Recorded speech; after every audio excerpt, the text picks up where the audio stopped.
राष्ट्रवाद का निर्माण जो चैप्टर चल रहा था उसमें जो थोड़ा बहुत पॉइंट छूट गया था उसके आगे आज हम लोग चर्चा करेंगे कि यूरोप में राष्ट्रवाद का निर्माण कैसे हुआ। 1815 में ब्रिटेन, रूस, प्रसा और ऑस्ट्रेलिया जैसी यूरोपीय शक्तियों जिन्होंने मिलकर नेपोलियन को हराया था। यानी नेपोलियन को हराने वाली जो शक्तियाँ थीं उसमें ब्रिटेन, रूस, प्रसा, ऑस्ट्रेलिया, ये 4 शक्तियाँ ऐसी थी जो मिल करके आपस में संयुक्त शक्ति हो करके नेपोलियन को हराया था। के प्रतिनिधि यूरोप के लिए एक समझौता तैयार करने के लिए वियना में मिले और इन चारों देशों के प्रतिनिधि जो है यूरोप में एक समझौता तैयार करने के लिए वियना में मिले। इस सम्मेलन को कांग्रेस कहा गया कि मेजबानी ऑस्ट्रेलिया के चांसलर ड्यूक मैटरनिक ने की। इसमें प्रतिनिधियों ने 1815 की वियना संधि, कौन सी 1815 की वियना संधि यानी ट्रेटरी ऑफ वियना तैयार की, जिसका उद्देश्य उन कई सारे बदलावों को खत्म करना था जो नेपोलियाई युद्धों के दौरान हुए थे। यानी नेपोलियन से जब युद्ध हुआ था तो उस समय पर जो बदलाव हुए थे यूरोप में उनको खत्म करने के लिए वियना संधि बनाया गया। फ्रांसीसी क्रांति के दौरान हटाए गए बोर्बो वंश को सत्ता में बहाल किया गया। यानी फ्रांसीसी क्रांति जब हुई और वहाँ के जो शासक थे बोर्बो वंश, कौन से बोर्बो वंश, उनको सत्ता से हटा दिया गया था। और जब नेपोलियन हार गया तो ये जो ऑस्ट्रेलिया के चांसलर मैटरनिक ने क्या किया कि बोर्बो वंश को फिर से सत्ता में बहाल कर दिया और फ्रांस ने उन इलाकों को खो दिया जिन पर कब्जा उसने नेपोलियन के अधीन किया गया था। यानी नेपोलियन ने जिन क्षेत्रों को जीता था जो है राजा बनने के बाद, उनको फिर से उनका कब्जा हटा दिया गया। यानी अब उस पर फ्रांस का कब्जा नहीं रह गया। फ्रांस की सीमाओं पर कई राज्य कायम कर दिए गए ताकि भविष्य में फ्रांस विस्तार ना कर सके। यानी फ्रांस की सीमाओं पर कुछ ऐसी देशों की सीमाएं निर्धारित की गई जिससे फ्रांस पर नियंत्रण स्थापित हो सके और भविष्य में फ्रांस अपने विस्तारवादी नीति को आगे ना बढ़ा सके। अतः उत्तर में नीदरलैंड्स का राज स्थापित किया गया जिसमें बेल्जियम शामिल था और दक्षिण में पीटमांड में जिनेवा जोड़ दिया गया। प्रसा को उसकी पश्चिमी सीमाओं पर महत्वपूर्ण नए इलाके दिए गए जबकि ऑस्ट्रेलिया को उत्तरी इटली का नियंत्रण सौंपा गया। मगर नेपोलियन ने 39 राज्यों का जो जर्मन महासंघ स्थापित किया था उसे बरकरार रखा गया। यानी वियना संधि के अंतर्गत फ्रांस के चारों तरफ कई सारे राज्यों को स्थापित किया गया और नेपोलियन ने जिन 39 राज्यों को जीता था और जिनका महासंघ बनाया था उसको उसी प्रकार से बरकरार रखा गया। पूर्व में रूस को पोलैंड का एक हिस्सा दे दिया गया जबकि प्रसा को सैक्सनी का एक हिस्सा प्रदान किया गया। इस सबका मुख्य उद्देश्य उन राजतंत्रों की बहाली था जिन्हें नेपोलियन ने बर्खास्त कर दिया था। साथ ही यूरोप में एक नई रूढ़िवादी व्यवस्था कायम करने का लक्ष्य भी था। यानी नेपोलियन जब राजा बना तो उसने कई सारे राजतंत्रों को हटा दिया था उनके क्षेत्रों से और जब नेपोलियन हार गया तो क्या किया गया, वियना संधि के अंतर्गत उन सभी राजतंत्रों को फिर से बहाल कर दिया गया। 1815 में स्थापित रूढ़िवादी शासन व्यवस्थाएं निरंकुश थी। कैसी थी? जितनी भी शासन व्यवस्थाएं थी वो ज़्यादातर निरंकुश थी। वह आलोचना और असहमति बर्दाश्त नहीं करती थी और उन्होंने उन गतिविधियों को दबाना चाहा जो निरंकुश सरकारों की वैधता पर सवाल उठाती थी। यानी जो भी सरकारें उस समय चल रही थीं, जो निरंकुश सरकारें थीं, उन सभी गतिविधियों को उन्होंने दबा दिया जो सरकार के खिलाफ आवाज़ें उठ रही थीं। ज़्यादातर सरकारों ने सेंसरशिप के नियम बनाए जिनका उद्देश्य अखबारों, किताबों, नाटकों और गीतों में व्यक्त उन बातों पर नियंत्रण लगाना था जिनसे फ्रांसीसी क्रांति से जुड़े स्वतंत्रता और मुक्ति के विचार झलकते थे। यानी उन सभी अखबारों पर, किताबों पर, नाटकों पर और गीतों पर प्रतिबंध लगा दिया गया जिन पर सुनने के बाद या पढ़ने के बाद स्वतंत्रता की कोई भावना जागृत होती थी। लेकिन फिर भी फ्रांसीसी क्रांति की स्मृति उदारवादियों को लगातार प्रेरित कर रही थी। नई रूढ़िवादी व्यवस्था के आलोचक उदारवादी राष्ट्रवादियों द्वारा उठाया गया एक मुख्य मुद्दा था प्रेस की आज़ादी। यानी उदारवादी गुटों ने लगातार जो प्रेरित हो रहे थे फ्रांसीसी क्रांति से, वो सबसे ज़्यादा मुख्य भूमिका प्रेस की आज़ादी को लेकर सवाल उठा रहे थे और उनका मुख्य मुद्दा भी था क्या? प्रेस की आज़ादी। एक चित्र यहाँ पर हम दिखा रहे हैं जिसमें कुछ बातें यहाँ लिखी गई हैं, जो हम लोग समझेंगे कि क्या है। ये वियना संधि से संबंधित है। ये इसको चिंतकों का क्लब 1820 के आसपास बनाया गया था। एक अनाम व्यंग्य चित्र, यानी एक ऐसा चित्र जिसको देख करके आप अंदाज़ा लगा सकते हैं कि उस समय की स्थिति क्या थी। और इस चित्र के माध्यम से चित्रकार ने बताने का प्रयास किया है कि उस समय फ्रांस की क्रांति के बाद जब वियना संधि हुई तो उस प्रकार की स्थितियां क्या थीं। बाईं तरफ की पट्टी पर लिखा है, आज की बैठक का सबसे महत्वपूर्ण प्रश्न है, हमें कब तक सोचने दिया जाएगा। यानी आप देख सकते हैं कि बाईं तरफ का जो यहाँ सूचना पत्र है इसमें लिखा हुआ है,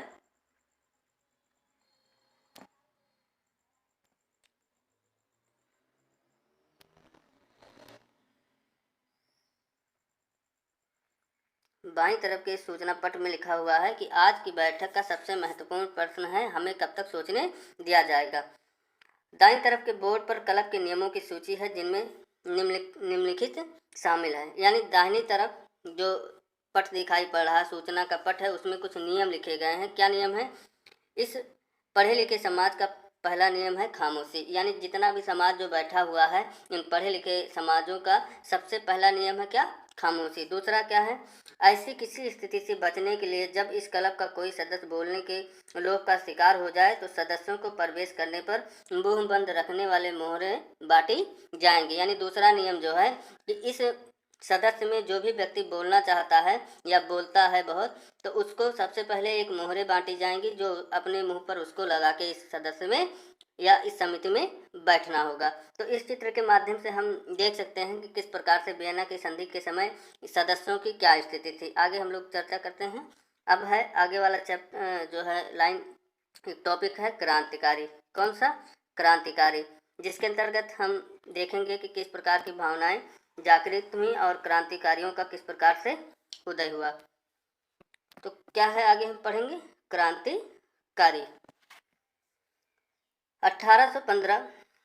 कौन? 1815 की जो स्थिति थी, क्या थी?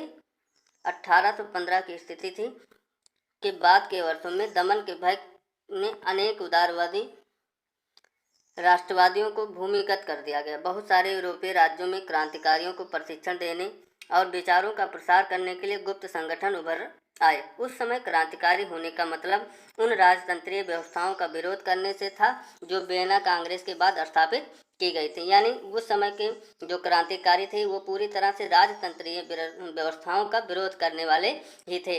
और राजतंत्रीय व्यवस्थाएं क्या थीं? जो वियना कांग्रेस या वियना समिति के द्वारा उस समय स्थापित की गई थी। साथ ही स्वतंत्रता और मुक्ति के लिए प्रतिबद्ध होना और संघर्ष करना क्रांतिकारी होने के लिए जरूरी था। ज़्यादातर क्रांतिकारी राष्ट्र राज्यों की स्थापना को आज़ादी के इस संदर्भ का अनिवार्य हिस्सा मानते थे। ऐसे ही वह व्यक्ति था इटली का क्रांतिकारी ज्यूसेपी मेस्सिनी। उनका जन्म 1807 में जेनेवा में हुआ था और वह कार्बोनरी के गुप्त संगठन का सदस्य बन गया। 24 साल की युवा अवस्था में लिगुरियो में क्रांति करने के लिए उसे बहिष्कृत कर दिया गया। यानी 24 साल की उम्र में ही जोसेफी मेस्सिनी को उसे बाहर निकाल दिया गया। क्यों निकाल दिया गया? क्योंकि उसने लिगुरिया में क्रांति के लिए आवाज़ उठाई थी। उस समय उसको वहाँ से बहिष्कृत कर दिया गया। तत्पश्चात उसने 2 और भूमिगत संगठनों की स्थापना की। पहला था मॉर्सोई में यंग इटली और दूसरा बर्न में यंग यूरोप, जिसके सदस्य पोलैंड, फ्रांस, इटली और जर्मन राज्यों में समान विचार रखने वाले युवा थे। मेस्सिनी का विश्वास था कि ईश्वर की मर्जी के अनुसार राष्ट्र ही मनुष्यों की प्राकृतिक इकाई थी। यानी मेस्सिनी का विश्वास था कि ईश्वर के खिलाफ या ईश्वर ये चाहता है कि राष्ट्र की जो इकाई हो वो मनुष्यों की प्राकृतिक इकाई हो, ना कि किसी निरंकुश राजा की। अतः इटली छोटे राज्यों और प्रदेशों के पैबंदों की तरह नहीं रह सकता था। उसे जोड़कर राष्ट्रों के व्यापक गठबंधन के अंदर एकीकृत गणतंत्र बनाना ही था। यह एकीकरण ही इटली की मुक्ति का आधार हो सकता था। उसके इस मॉडल की देखा देखी जर्मनी, फ्रांस, स्विट्जरलैंड और पोलैंड में गुप्त संगठन कायम किए गए। यानी जिस प्रकार से मेस्सिनी ने एक संगठन बनाया था, कहाँ पे? इटली में, उसी तरह से कई सारे मॉडल, उसी मॉडल को देख करके जर्मनी, फ्रांस और स्विट्जरलैंड, पोलैंड में कई सारे संगठनों का उदय हुआ। मेस्सिनी द्वारा राजतंत्र का घोर विरोध करके और प्रजातांत्रिक गणतंत्रों के अपने स्वप्न से मेस्सिनी ने रूढ़िवादियों को हरा दिया। मेटरनिख ने उसे हमारी सामाजिक व्यवस्था का सबसे खतरनाक दुश्मन बताया। किसने? मेटरनिख ने हमारी सामाजिक व्यवस्था में सबसे खतरनाक दुश्मन किसको बताया? राजतंत्रीय व्यवस्थाओं को, यानी निरंकुश शासन को। उसने बताया कि किस प्रकार से राजतंत्रों से हमको मुक्ति मिल सकती है। तो यह अध्याय यहीं पर समाप्त होता है। इसमें कुछ चित्र हैं जिसकी चर्चा हम लोग शुरू से करते हैं और कुछ पॉइंट दिए गए हैं जिसको हम लोग देखेंगे कि क्या है। इसमें कुछ महत्वपूर्ण तिथियां दी गई हैं, जैसे 1797 नेपोलियन का इटली पर हमला और नेपोलियाई युद्ध की शुरुआत हुई। किस सन में? 1797। 1814 से लेकर 1815 का जो समय था वो नेपोलियन का पतन, यानी वियना शांति संधि। 1814 और 1815 के बीच नेपोलियन की हार हो गई और वियना संधि के द्वारा नेपोलियन ने जो क्षेत्र जीते थे उनको फिर से वापस उन राजतंत्रों को दे दिया गया। 1821 में क्या हुआ? यूनानी स्वतंत्रता के लिए संघर्ष प्रारंभ हो गया। किस सन में? 1821 में। और 1848 में फ्रांस में क्रांति हुई और आर्थिक परेशानियों से ग्रस्त कारीगरों, औद्योगिक मजदूरों और किसानों की बगावत मध्यम वर्ग संविधान और प्रतिनिध्यात्मक सरकार के गठन की मांग करता है। इतालवी, जर्मन, मेयर और पोलिश, चेक आदि राष्ट्र राज्यों की मांग करते हैं। यानी फ्रांस की क्रांति के बाद कई सारी आर्थिक परेशानियों से ग्रस्त होकर कारीगर और जो औद्योगिक क्षेत्र के मजदूर थे, किसान थे, उन्होंने बगावत कर दिया और वो संविधान और एक प्रतिनिध्यात्मक सरकार का मतलब है ऐसी सरकार जो जनता के द्वारा चुनी जाए, उसके निर्माण की मांग उठने लगी। 1859 से लेकर 1870 में क्या हुआ? इटली का एकीकरण। इटली जो बिखरे हुए क्षेत्रों में जाना जाता था उसका एकीकरण हुआ 1859 से लेकर 1870 में।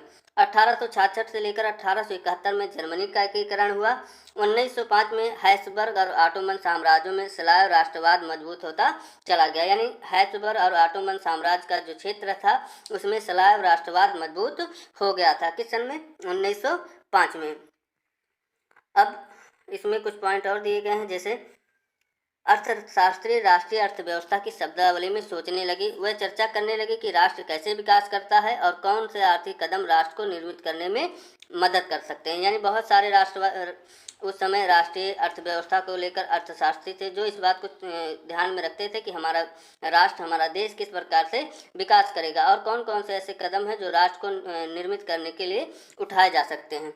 जर्मनी के ट्यूबिंजन विश्वविद्यालय में अर्थशास्त्र के प्रोफेसर फ्रेडरिक लिस्ट ने 1834 में लिखा था कि जेलवेराइन का लक्ष्य जर्मन लोगों को आर्थिक रूप से एक राष्ट्र में बांट देना है। वह राष्ट्र की आर्थिक हालात जितना बाहरी तरह से उसके हितों की रक्षा करके मजबूत बनाएगा, उतना ही आंतरिक उत्पादकता को बढ़ाकर भी उसे प्रांतीय हितों को आपस में जोड़कर राष्ट्रीय भावना को जगाना और उठाना चाहिए। जर्मन लोग यह समझ गए हैं कि एक मुक्त आर्थिक व्यवस्था ही राष्ट्रीय भावनाओं के उत्पन्न होने का एकमात्र जरिया है। यानी अगर जर्मन लोग इस बात को समझ गए हैं कि किस प्रकार से उनका देश मजबूत बनेगा और उनकी मुक्ति कैसे मिलेगी और हमारे इस क्षेत्र को या हमारे इन लोगों को राष्ट्रीय भावनाओं के अंतर्गत उनमें आपसी वैमनस्यता किस प्रकार बनाया जा सकता है, उन राजनीतिक उद्देश्यों का विवरण दें जिन्हें आर्थिक कदमों द्वारा हासिल करने की उम्मीद लिस्ट को है। यानी इस पर चर्चा आप कर सकते हैं अपने सहयोगियों के साथ। नए शब्द हैं रूढ़िवाद। रूढ़िवाद का मतलब है ऐसा राजनीतिक दर्शन जो परंपरा स्थापित संस्थानों और रिवाजों पर जोर देता है और तेज बदलाव की बजाय क्रमिक और धीरे धीरे विकास को प्राथमिकता देता है। सीधे शब्दों में अगर कहा जाए तो रूढ़िवाद वह है जिसके अंतर्गत बहुत साल पहले जो परंपरा बनी थी उन परंपराओं में परिवर्तन ना करके थोड़ा बहुत परिवर्तन करके उसको अपना लेना ही रूढ़िवाद कहलाता है। तो और गतिविधियां क्या है? यूरोप के नक्शे पर उन परिवर्तनों को चिन्हित करें जो वियना कांग्रेस के फलस्वरूप सामने आए। यानी यूरोप का जो मैप दिया गया है उसको आप लोग देखिए और देखने में उस स्थान को चिन्हित करिए कि नेपोलियन ने किस क्षेत्र को जीता था और वियना की कांग्रेस यानी वियना की संधि के तौर पर नए नए क्षेत्र जो नेपोलियन ने जीते थे उनको वापस कर दिया गया और फिर से एक नए यूरोप का जो जन्म हुआ वो किस प्रकार से हुआ, इस चित्र को देख करके आप लोग जान सकते हैं। चर्चा करें व्यंग्यकार जो है क्या दर्शाने का प्रयास कर रहा है। जो ये चित्र है आप लोग देख रहे हैं, इस चित्र में व्यंग्यकार ने क्या दर्शाने का प्रयास किया है, यानी किस प्रकार से निरंकुश होकर के कोई भी व्यक्ति उसमें अपनी बात स्वतंत्र रूप से कह नहीं सकता था। इस चित्र के माध्यम से आप देखिए कि किस प्रकार से यूरोप में उस तरह इस यूरोप की जो परिस्थितियां थीं किस प्रकार थी, इस पर चर्चा करें। और किसी भी सवाल का अगर कुछ भी इसमें समझ में नहीं आया है तो आप हमसे संपर्क कर सकते हैं, और आगे का चैप्टर मैं इसी प्रकार से कल आपको दूंगा। धन्यवाद।